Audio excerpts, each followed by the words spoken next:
Patay ang isang batang 3 taong gulang sa Davao City matapos siyang isako ng amain dahil daw sa kakulitan. Nasaksihan pa ng kanyang kapatid ang pagmamalupit sa biktima. Balitang hatid ni John Paul Siniel ng GMA Davao.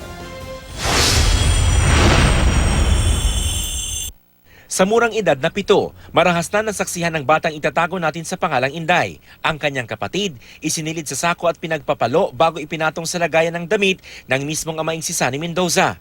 Mula roon, 10 beses daw nahulog ang kapatid na isinako dahil daw sa kakulitan. Naluoy mo ko sa iyo ato kay ingon man si Papa, ikaw akong isulog sa... Nang buksan ng sako makalipas ang ilang minuto, tila wala ng buhay ang bata na nakumpirma nang ideklara siyang dead on arrival sa Southern Philippines Medical Center. Paliwanag ng amain, saglit lang sa sako ang bata at hindi raw 10 beses nahulog. Isa rato siya nahulog. Nabunan sigong ulo sa paghulog, sir. Pero wala na siya sa sako, sir. Pero mga 10 minutos o 9 minutos lang. Pero wala na ako gihita ng sako.